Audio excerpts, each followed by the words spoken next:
They didn't tell us about rugby league at school, but then we were middle class, lived in the south, and played rugby union. So we never knew that far off in the cloth-capped north, men took money for playing a very different rugger. This film is about rugby league, with rugby union a kind of Banquo's ghost. Rugby union officials at Twickenham would allow neither themselves nor their members to be filmed, for even to appear in the same roll of celluloid as the blackballed league sends a shudder through the union. The union prefers to nurse a private grudge against its prodigal son.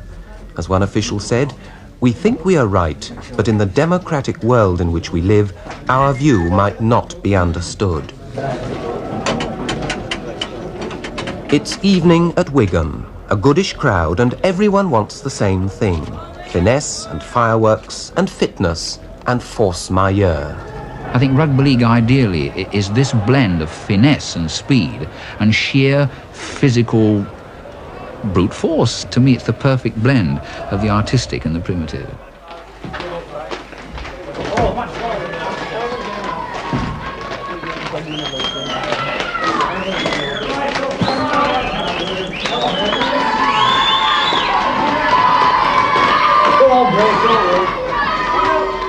First, the differences.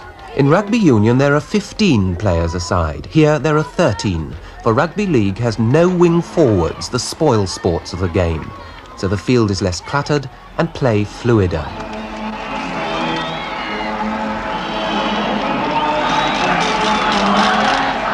Difference number 2. What kind of union supporter would wave a wooden rattle or wield a large teddy bear? Not that the game is anything but deadly serious. There's two games, you know. There's the game that you see on television and there's the game that you see here. And it can be the same game in the sense that television can be here and Eddie Waring, who is perhaps the best commentator of them all, can be here. But the thing he's presenting comes over as a kind of comedy, doesn't it? Almost as a rival to All In Wrestling. And that isn't really the game at all. You see, the game is a very serious, very tough game. But it's also, although the players themselves would blush if you said this, it's really a very intelligent game, almost a very intellectual game. What a big crowd at Wigan, and the home team, who until last Saturday hadn't lost a match. They're rather keen to, of course, break this Castleford record.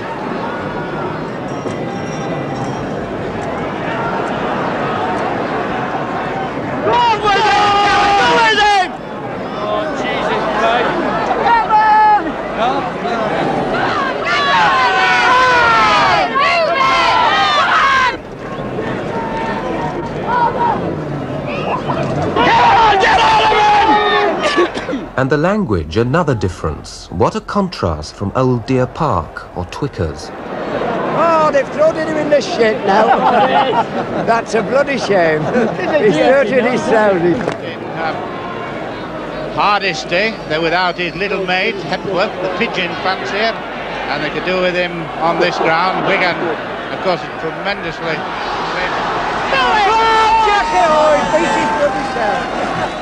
There are fewer hold-ups in league simply because you can't boot the ball out of play direct. In league, the ball weaves from man to man, seeking a way through until it goes down with the sinking ship.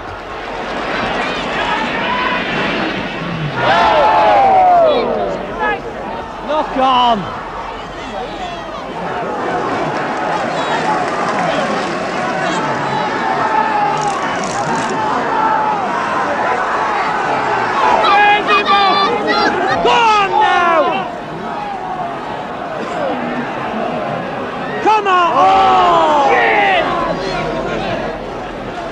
But it's in a player being allowed to rise from the ground with the ball after a tackle, and not as in Union releasing it, that rugby league has developed its different style.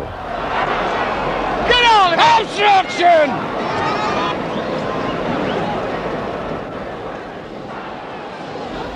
And in England, rugby league never left its cradle. It still lies landlocked in 3 northern counties: the coal and heavy woolen area of Yorkshire, the mill towns of Lancashire and the dockland of Cumberland. Rugby league cannot but throw up encounters that are either Wars of the Roses or local derbies.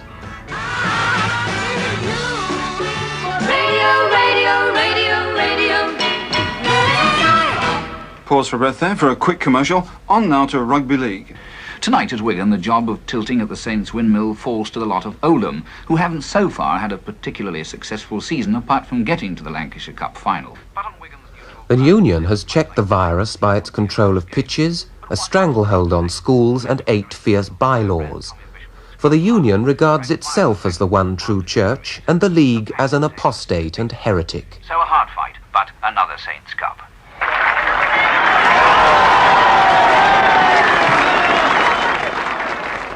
These players are banned from rugby union unless they are servicemen, for tragically it takes war for the true power of British rugby ever to be seen.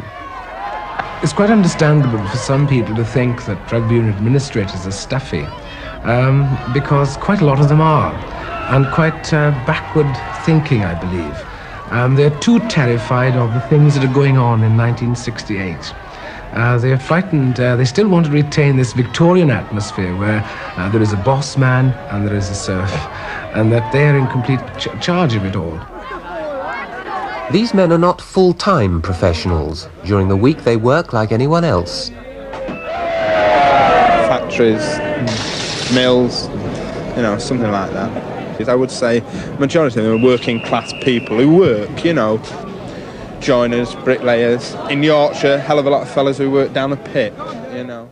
They play hard to win, for winning means a bonus. I would say, you know, an average is £15 to win, 6 to lose, with for big games, larger bonuses. 45 smackaroos. But they only get paid if they play. No play, no pay.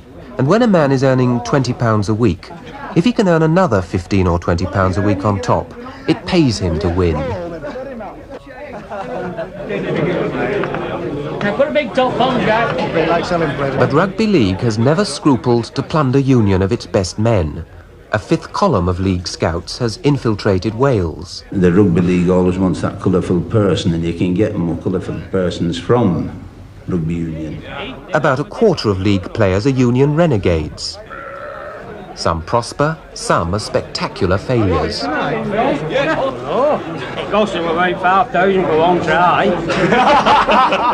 In the old days, that is, you know, the turn of the century, in the first 20 or 30 years of this century, when scouts from rugby league territories went down, particularly to Wales, they were, you know, if they were found out, they were very badly treated, you know, thrown in the river or tarred and feathered or even beaten up. I don't think there's quite that nowadays. Eddie Waring, television commentator, was once manager of Dewsbury and Leeds. He often popped the question to Union men. Oh, it was just a job of work. I never thought, you know, it's buying a steak in a hotel or something. I don't look upon it as anything very difficult. For leaving the Valleys and joining Salford Rugby League Club, David Watkins of Newport and Wales pocketed £13,000 tax-free. Obviously, the reason I turned professional was from a financial point of view.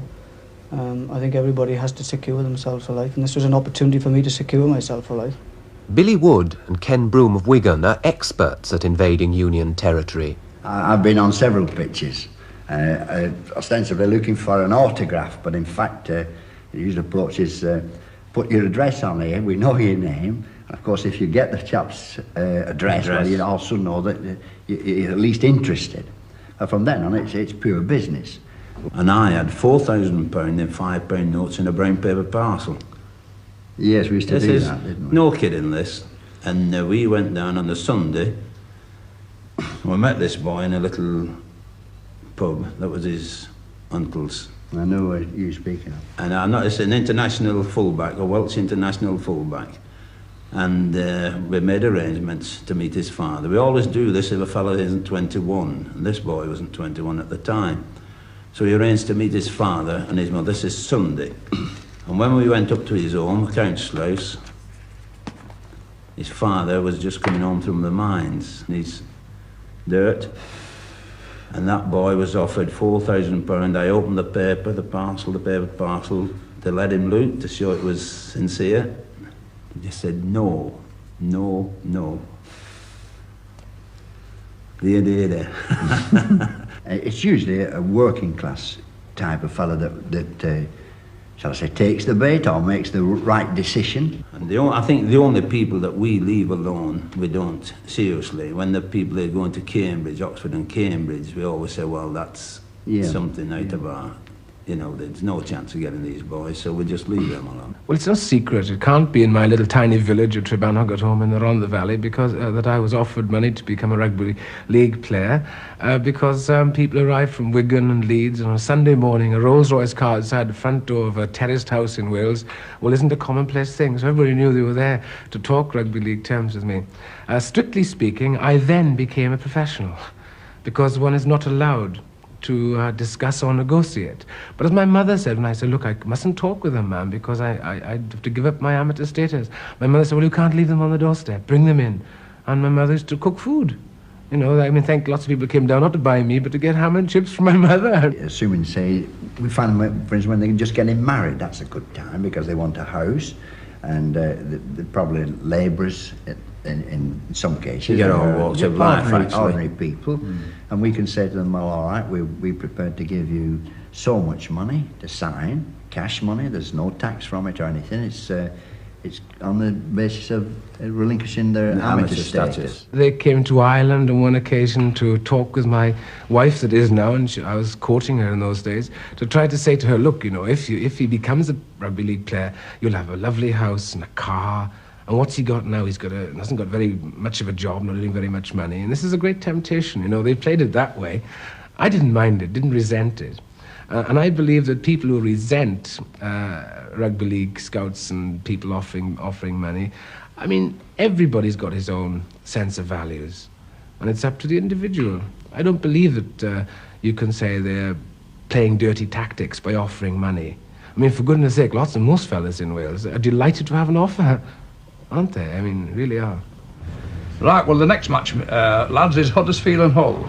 What have you got, Jim? Jim Windsor and co sit down in Leeds to fix the odds for a weekly rugby league coupon that they know only a few thousand will fill out. All in favour, right. Huddersfield 3.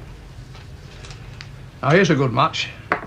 In the Wigan Oldham match, what do you suggest we give, Jim? What's the handle? Like the coupon, many league clubs stagger on from crisis to crisis, losing ground each year against creeping social change.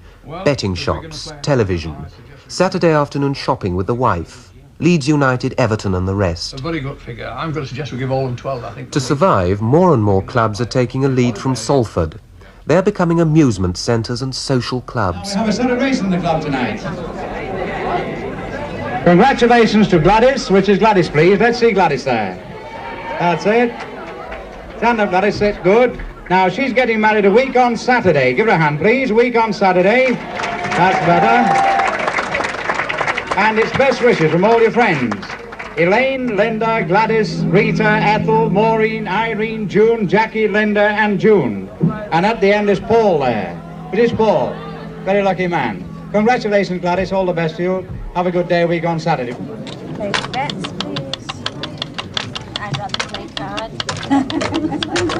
No more bets. More fans watch Manchester United every Saturday than the combined support of all 30 rugby league clubs. These clubs must pick up on the wheel what they lose on the turnstile. Salford was once down at heel. Now it is rich. It can afford costly union starlets. Salford will eventually cap its casino and club with squash courts. This year, it took its place in Manchester's Steak Diane belt with a plush restaurant opened tankard in hand by the Mayor of Salford. That's it. It worked. And it worked. Let's take the thing, thumb off it. In these surroundings, Salford can make money and find jobs for their players. But the club's stately pleasure dome is no more than a carrot to lure the fans, an appendix to the club's prime purpose. If by some other method I can bring people along to watch games, even if it's only to come and eat in a restaurant before the game, and they watch the game and once or twice, and they come and they'll be fine. They'll become converted to it. But if the way to a fan's heart is through his stomach, purists of the game, its origins, roots and feel, might turn to a humbler club whose notions are perhaps less grandiose. to Yorkshire and Featherstone Rovers, motto nil desperandum. Featherstone is only Station Lane and low houses on either side. It's a village and not very pretty. At Featherstone they mine coal and play rugby league. There are 14,000 Featherstonians, and there cannot be a smaller community whose ground is so regularly thronged by talent spotters and the national press. Rovers still kept their unbeaten home league record with typically fierce forward play. Well, naturally being Colliers, they've always supplied the rugby league with some of the finest forwards we've ever had in the game. The reason, of course, working in the pit, they were tough guys. Full point. Big Mal, M-A-L, short for Malcolm, Dixon, D-I-X-O-N, bumped off a defender. The Rovers' success is fed through to Manchester. It'll be fed back again in the Yorkshire editions only. For unlike soccer, rugby league sells few newspapers. Over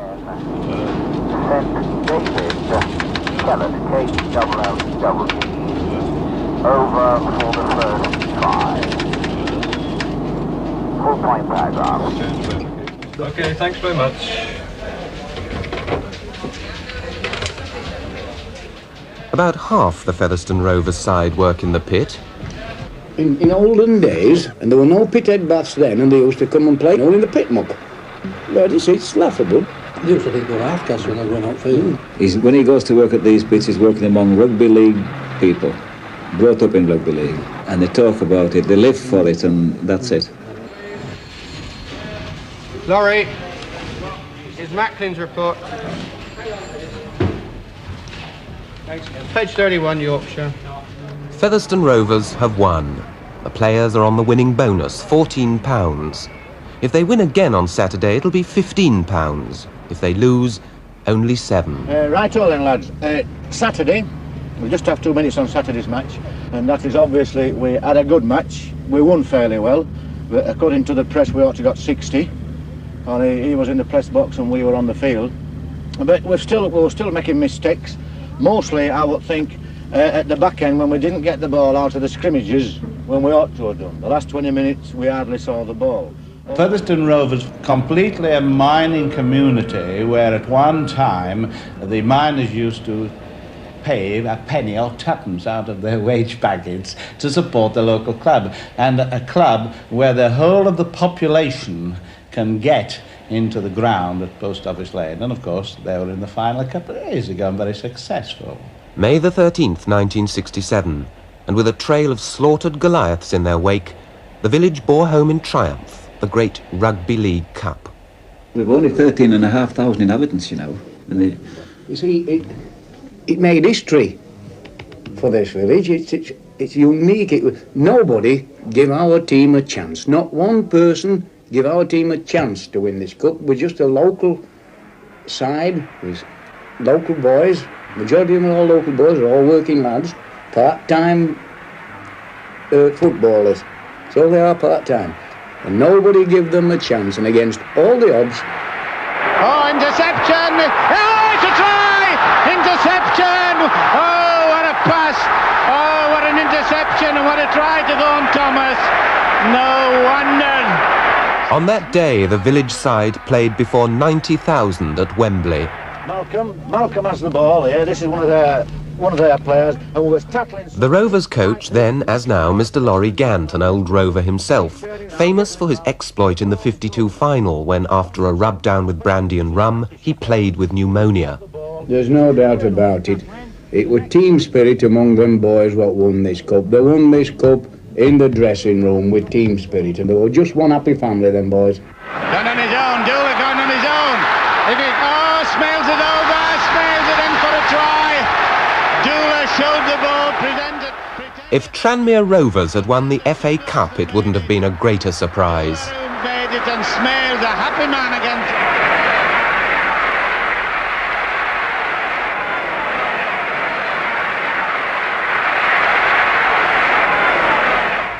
It's the way down. The team trains 2 evenings a week after work. The players are local men, for Featherstone can't afford to buy. It's much more likely to balance its books from selling, from transfer fees for its own homemade talent. Further down now. Jim, keep it nice. Jumping on the spot. Come on. Come on. Come on. Up, up. Get him up. Up, up, up, up, up. Get him up. Right up. Well done, Mick. Well done. Up, up, up, up, up. Right up. Marama, honey. Some clubs are limited companies. Featherstone still managed by committee. A builder, master cobbler, welder, factory owner and 4 colliery workers pick Saturday's team.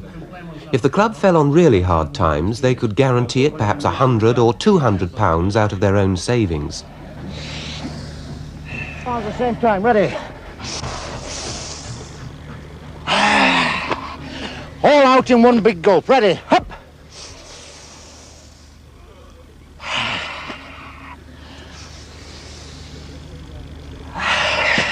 Last one!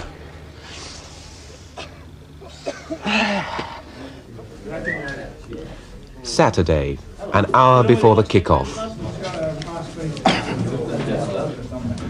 Well, he's played every match as Jim this year, this season. We can't leave him out, he's too good to leave out. Another rest. So Featherstone prepare to defend an unbeaten home record. Laurie Gant, slave driver and father figure, has an enormous executive cigar in his tracksuit pocket. If Featherstone win, he'll smoke it. And there's a chap that I'm afraid I don't know much about called Ogden. Anybody know Ogden? I don't know a lot about him. He's liable to run. Expect him to dummy, expect him to make openings, expect him to run, expect anything, so down him straight away. They come along, I think, in rugby league particularly, to see the strange amalgam that rugby league offers. A fast, exciting, skillful play and sheer primitive physical contact. I think when you see a huge forward crashing his way through tackle after tackle by sheer physical endeavour and delivering a mighty handoff with a brawny arm which sends the full-back flying, you associate yourself with that man, and it's you who are knocking people over, and it's your hand that is knocking people flying, and I think you enjoy it. And if a psychiatrist were to wax fulsome about this, he'd say it's cathartic in the sense that it gets rid of the latent violence in us all. And the excitement of a forward battering ram is something which releases them, perhaps for just one day a week, away from the monotony of their work.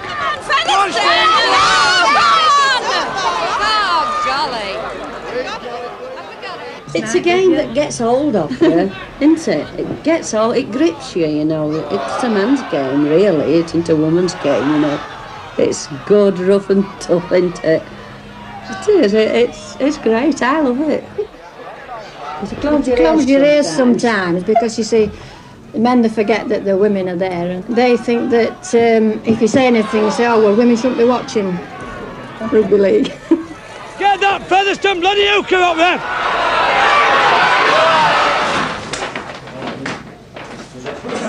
The scrums are 7-5.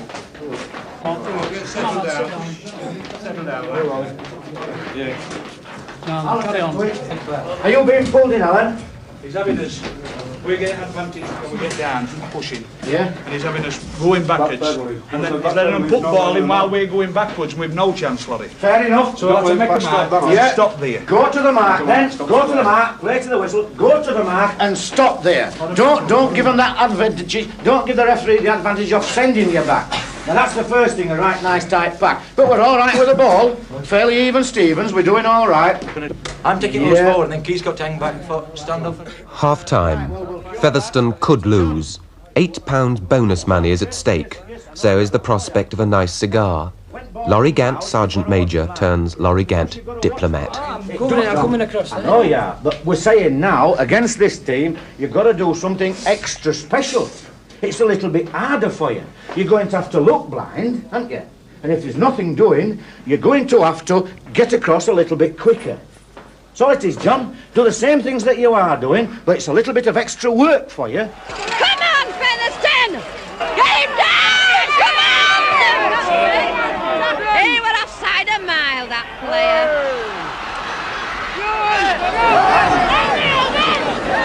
Steady, Ken, steady. He gives us a minute, so on. What's this now? All right, Dennis. Yes, all right.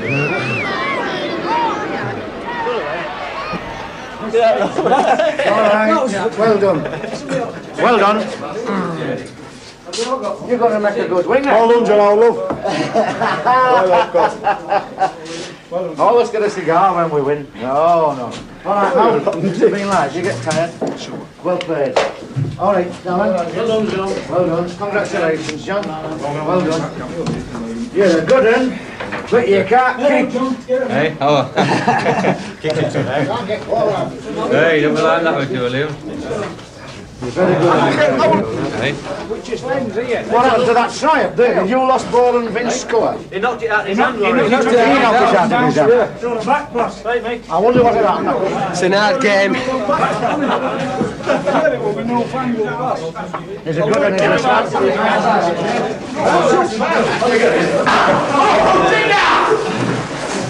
Sit down! Jimmy, took a bit of salt, go. The after-match booze-up so beloved by Union players is foreign to clubs like Featherstone. In League, it's a cup of tea, a sandwich, a chat and then home. For in League, it's the supporters who make a night out of it at the Supporters Social Club. I gave caviar to Barbara Castle, and it gave her such a thrill. I gave caviar to Barbara Castle, and she jumped in bed with Transport Bill. La la la la la la la la. Come on, keep it up. Come on. This is how we want it on Saturday. Stop bombing.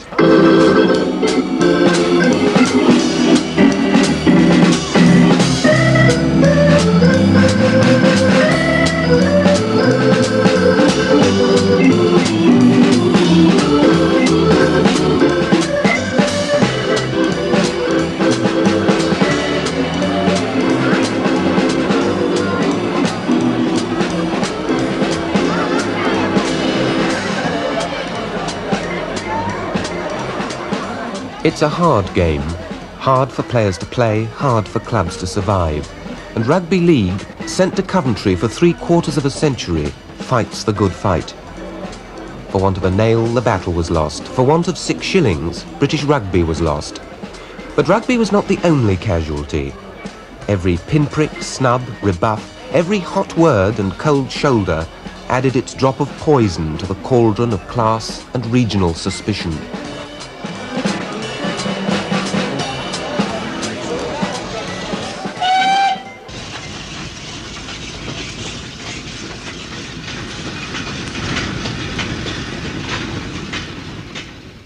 Let it go as if you're parting with out when you've gone your body. Are you ready, lad? Lad, up it here! Lift him up! Up, up, up, up! Go on, Steve! Get him up! Come on, Tommy! Come on, lad, get him up, Dave! Up it here! Get him well up, Steve! Go on, Mick, get him over there, lads, that's it! Make him tuck them chins, Mick! Up it here! Stick them chests out, that'll do, lads! Straight into this one, lads, come on! Straight into it, Mal! Come on, we've started! Come on, John, we've been going 5 minutes. Go on, lads, a bit faster. Keep them going. Bend them back, Scott. That's it, Dave, well done. Come on, Mal. In a minute, Ken. Go on, Tom, keep them going. Go on, lads, a bit faster.